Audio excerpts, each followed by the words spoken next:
Hello everyone, मेरा नाम है औरंगजेब और आज की इस इंटरव्यू सीरीज में हम बात करने जा रहे हैं इंस्पेक्टर कस्टम्स ऑब्लिक के इनलैंड रेवेन्यू बीपीएस 16 जो कि फेडरल पब्लिक सर्विस कमीशन की तरफ से कंडक्ट किया जाता है। ये वीडियोस आपके साथ शेयर करने का मकसद कि आपको एक्सपीरियंस हो जाए, नॉलेज हो जाए कि फेडरल पब्लिक सर्विस कमीशन की तरफ से इंटरव्यूज़ किस तरह से और इनका पैटर्न क्या होता है, सवालात कौन से पूछे जाते हैं और इसका इख्तिताम किस तरह से होता है। तो वीडियो को स्टार्ट करने से पहले आप देख सकते हैं मेरा विजिटिंग कार्ड। आप मुझसे मोबाइल नंबर पर रब्ता कर सकते हैं, ऑफिस विजिट कर सकते हैं या फिर किसी भी किस्म की आपको कानूनी रहनुमाई चाहिए तो आप मुझसे कांटेक्ट कर सकते हैं इसी वीडियो के कमेंट सेक्शन में। चैनल को सब्सक्राइब, वीडियो को लाइक और दूसरों के साथ शेयर ज़रूर कीजिएगा ताकि आपके लिए सदका जारिया और दूसरों के लिए रहनुमाई हो। तो आप देख सकते हैं कि interview for the post of inspector customs oblique के inland revenue BPS 16 federal public service commission का रिटन ऑब्लिक एमसीक्यूज में 89 मार्क्स मतलब 90 से 1 मार्क और 100 से 11 मार्क्स कम हैं जो इन्होंने हासिल किए। तो इन्होंने अच्छे खासे मार्क्स हासिल किए 89, जिसके बाद इनको इंटरव्यू के लिए कॉल की गई। इंटरव्यू रिजल्ट क्वालिफाइड, इन्होंने अपना इंटरव्यू क्वालिफाई कर लिया और अल्हम्दुलिल्लाह अब अपनी जॉब जो खिदमात हैं वो इदारे में फ़राइज़ सर अंजाम दे रहे हैं।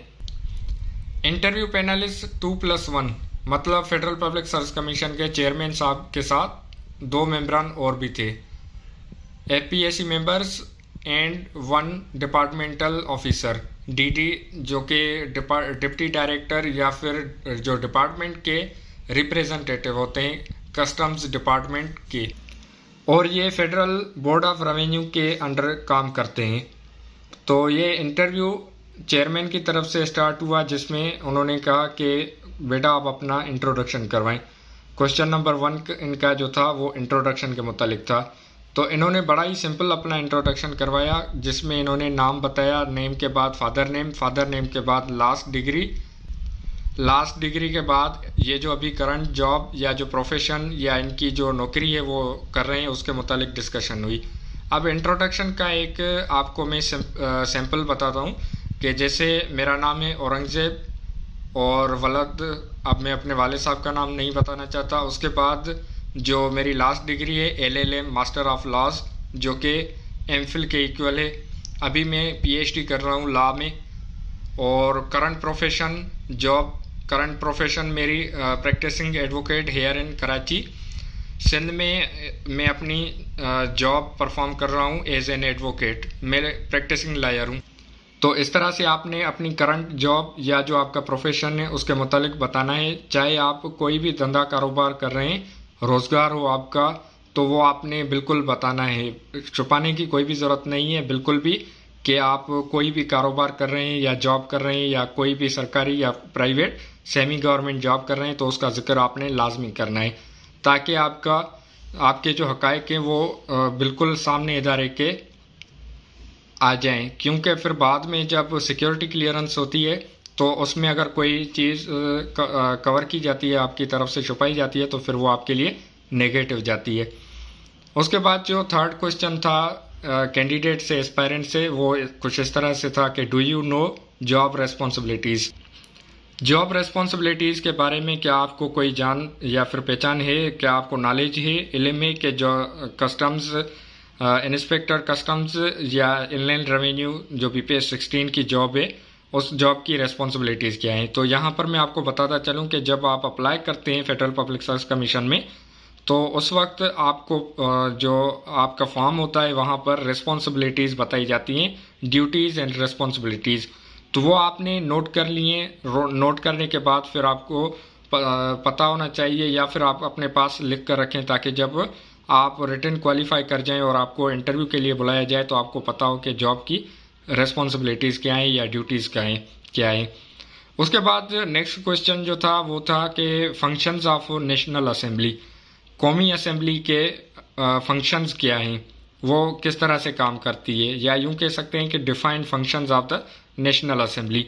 तो ये आपने कॉन्स्टिट्यूशन ऑफ पाकिस्तान या किसी पाकिस्तान अफेयर्स के बुक से आप पढ़ सकते हैं। उसके अलावा नेशनल असेंबली के फंक्शंस पर मेरी एक वीडियोस बनी हुई है जो आप इसी चैनल पर देख सकते हैं। उसके बाद फिर नेक्स्ट क्वेश्चन था कि फंक्शन ऑफ सेनेट। सेनेट के फंक्शंस के मुतालिक भी एक इसी चैनल पर एक मेरी यूट्यूब वीडियो बनी हुई है, जिसको आप देखकर मुकम्मल मालूमात हासिल कर सकते हैं। इसके बाद जो नेक्स्ट क्वेश्चन था कि what is oblique or senate standing committee. Senate standing committee क्या होती है, इसके फंक्शंस या इसके जो मकासद हैं वो क्या हैं। तो ये जैसे मैंने आपको बताया कि सेनेट के मुतालिक मेरी एक वीडियो बनी हुई है, तो आप स्टैंडिंग कमेटी वहां से देख सकते हैं। उसके बाद नेक्स्ट क्वेश्चन था क्वेश्चन नंबर 7 के डिफाइन एनएफसी, नेशनल फाइनेंस, उसका सी का कोई फुल फॉर्म है एनएफसी का। बहरहाल ये आप देख लीजिएगा और इसका जवाब आपको आना चाहिए। आप इसको रटा अगर लगाना चाहें तो बिल्कुल लगा लें, या फिर अगर आपको याद है, समझ जाते हैं, तो ये आप वहां पर जवाब दीजिएगा। इन्होंने जवाब दिया कि एनएफसी का, फिर उसके बाद इनकी क्वालिफिकेशन हो गई, तो बहरहाल इन्होंने सही जवाब दिया होगा। तो बढ़ते हैं आगे।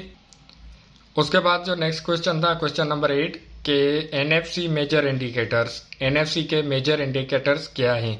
ये जो दूसरे मेंबर साहब थे, अदर मेंबर, उन्होंने ये क्वेश्चन किया। मतलब यहाँ पर 7 क्वेश्चन के बाद जो दूसरे मेंबर थे उन्होंने ये क्वेश्चन स्टार्ट किए।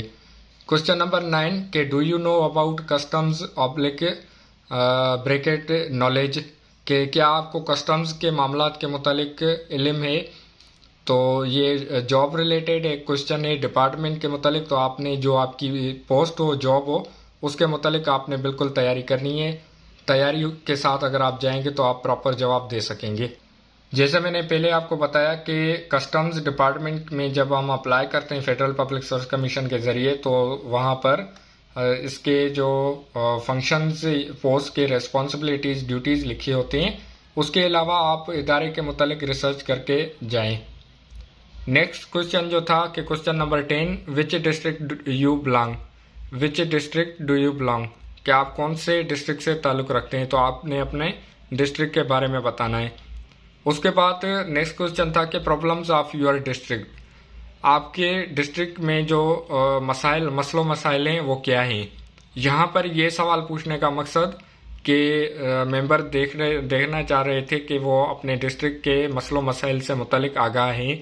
जैसे कि अगर कल को आपको अपॉइंट किया जाता है, तो क्या आप अपने इदारे के मुतल्लिक मालूमात रखेंगे या लापरवाही से आप आंखें बंद करके बैठ जाएंगे। उसके बाद question number 12 did you take efforts to resolve any one. उसके बाद के जो मसलों मसाइल हैं, तो मेंबर साहब ने यही सवाल रिपीट किया कि आपने मसलों मसाइल के हल के लिए कोई कदम उठाया, इकदाम लिया आपने। तो यहाँ पर आपने झूठ नहीं बोलना बिल्कुल भी, क्योंकि अगर आप झूठ बोलेंगे तो आपके फेशियल एक्सप्रेशन से पकड़ा जाएगा। तो आप कोशिश करें कि ज़्यादा से ज़्यादा सच बताएं, और जो आपके डिस्ट्रिक्ट के मसलों मसाइल हैं उनको हल करने में आप अपने जो डिस्ट्रिक्ट, जैसे मेरा डिस्ट्रिक्ट कराची है, तो आप अपने डिस्ट्रिक्ट के मसलों मसाइल हल करने के लिए इकदाम उठाएं। उसके बाद नेक्स्ट क्वेश्चन था कि फील्ड रिलेटेड क्वेश्चंस। यहाँ पर फील्ड रिलेटेड क्वेश्चन से मुराद कि जो करंट प्रोफेशन है, इनका जॉब है, तो उसके मुतालिक इनसे सवालात किए गए। उसके बाद नेक्स्ट क्वेश्चन नंबर 14 के बीइंग हाईली क्वालिफाइड वाना ज्वाइन दिस जॉब वाई, के आला तालीम हासिल करने के बाद आप ये जॉब क्यों हासिल करना चाहते हैं। मतलब आप एक इंस्पेक्टर BPS 16 की जॉब क्यों हासिल करना चाहते हैं। क्या आप बेरोज़गारी की वजह से, या आपको शौक है, पैशन है, या किसी और वजह से। आपको इस सवाल के जवाब के लिए तैयारी करनी चाहिए, क्योंकि हर एक का अपना एक जवाब देने का तरीक़ेकार होता है। उसके बाद question number 15 if there are 2 players in football team how would you handle role of captain. अब यहाँ पर आपका ओपिनियन लिया जा रहा है, या लिया जा सकता है कि फुटबॉल टीम में 2 प्लेयर हैं, और अगर ये दोनों आपस में लड़ रहे हैं 11 मेंबरान की टीम में से, तो आप उस मसले को किस तरह से हल करेंगे।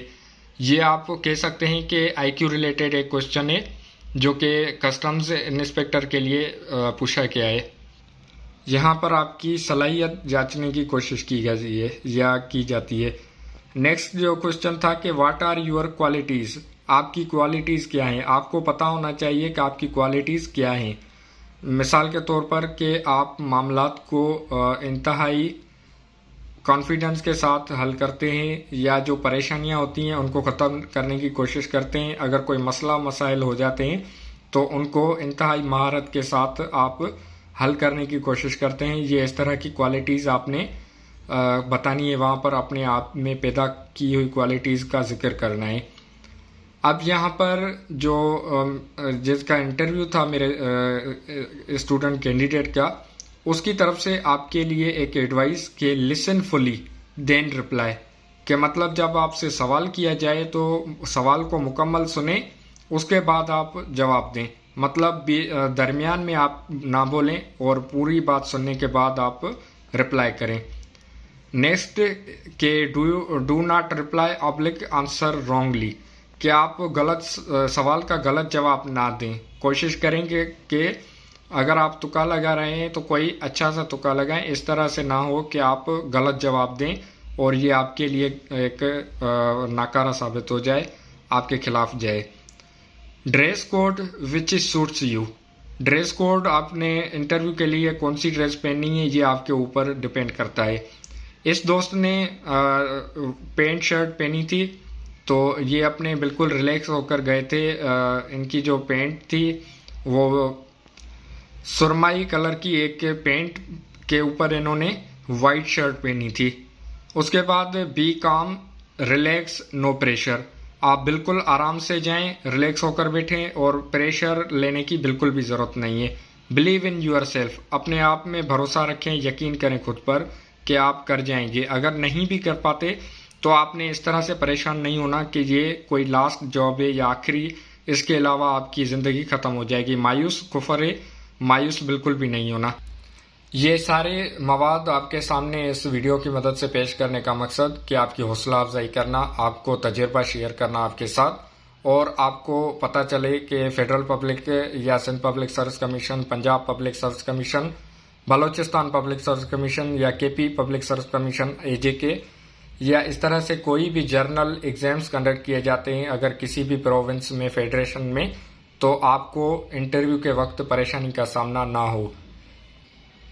खुद पर यकीन रखें, परेशान होने की ज़रूरत नहीं, ज़्यादा से ज़्यादा तैयारी करें, आईने के सामने अपने आप से सवालात करें और उनका जवाब दें। अगर आपको लगता है कि आप प्रेशर में आ रहे हैं तो अपने आप पर काबू करने की, कंट्रोल करने की कोशिश करें, परेशान बिल्कुल भी नहीं होना। इस तरह की मज़ीद वीडियोस इसी YouTube चैनल पर मौजूद हैं जो आप देख सकते हैं बआसानी, जिसमें असिस्टेंट डायरेक्टर, इंस्पेक्टर्स और लॉ ऑफिसर्स, या उसके अलावा ministry of defence, Sindh public service commission Punjab, या जो मुख्तलिफ इदारों की तरफ से इंटरव्यूज़ कंडक्ट किए जाते हैं वो आपके साथ शेयर किए गए हैं इस चैनल पर। ये वीडियोस आप खुद भी देखें और दूसरों के साथ भी शेयर करें ताकि दूसरों की भी रहनुमाई हो सके। कानून पर खुद भी अमल करें, दूसरों को भी ताकीद करें। अपना और अपने प्यारों का बहुत सारा ख्याल रखें। मिलते हैं आने वाली अगली वीडियोज़ में, तब तक पाकिस्तान जिंदाबाद।